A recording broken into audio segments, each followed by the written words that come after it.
ஜீ Tamil Saregamapa little champ season 4 உடைய title winner தான் திவினேஷ் அவர்கள். தெய்வ குரலோன் திவினேஷ் அப்படின்றது தான் இவருடைய ஒரு பெயரே, புனை பெயரே அப்படின்னே வந்து சொல்லலாம். ஸோ இவருக்கான ஃபேன் பேஸ் ரொம்ப ரொம்ப அதிகம். இவர் வந்துட்டு அந்த நிகழ்ச்சியில கலந்ததுக்கு அப்புறமா வெளிநாட்டுல நெறைய ஈவென்ட்ல கலந்துக்கிறது, நெறைய நிகழ்ச்சியில வந்துட்டு பாடுறதுன்னு அவருடைய பிஸியான லைஃப்ப வந்து ரொம்பவே அழகா வந்து ஹேண்டில் பண்ணிக்கிட்டு இருக்காரு. இப்போ ரீசென்ட்டா வந்து நெப்போலியனுடைய வீட்டுக்கு வந்து போயிருக்காங்க. அங்க நெப்போலியனுடைய மகன் தனுஷ் அண்ட் அவங்க ரிலேட்டிவ்ஸ் எல்லார் முன்னாடியுமே வந்துட்டு 2, 3 பாடல்கள வந்து பாடி காமிச்சுட்டு, "சூப்பரா இருக்கு. வாவ்! வாட் அ வாய்ஸ்" அப்படின்ற மாதிரி தான் வந்துட்டு நம்ம நெப்போலியன் அவர்களுமே வந்து பாராட்டியிருக்காங்க.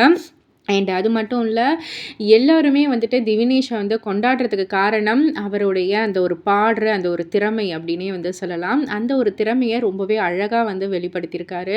தனுஷ் அவர்கள வந்து ரொம்பவே என்டர்டெயின் பண்ணியிருக்காரு. நெப்போலியன் மகன் தனுஷ் அவர்கள ரொம்பவே அழகா என்டர்டெயின் பண்ணியிருக்காங்க. நெப்போலியன் கூட இணைந்து எடுத்துக்கிட்ட ஒரு ஃபோட்டோவும் வந்து அவங்க சோஷியல் மீடியால வந்து போஸ்ட் பண்ணியிருக்காங்க. அண்ட் அந்த வீடியோஸ வந்துட்டு நெப்போலியன் அவர்கள் அவருடைய சோஷியல் மீடியால போஸ்ட் பண்ண, திவினேஷ் வந்து அவருடைய ஸ்டோரியில வந்து வச்சிருக்காரு அத.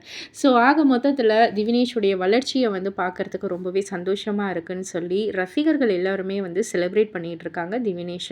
இத பத்தி நீங்க என்ன நினைக்கிறீங்க? உங்களுடைய கருத்து என்ன? அப்படின்றத கீழ உள்ள கமெண்ட் பாக்ஸ்ல குறிப்பிட்டு சொல்லுங்க. மறக்காம சேனல சப்ஸ்கிரைப் பண்ணி பக்கத்தில உள்ள பெல் ஐகானை கிளிக் பண்ணிடுங்க.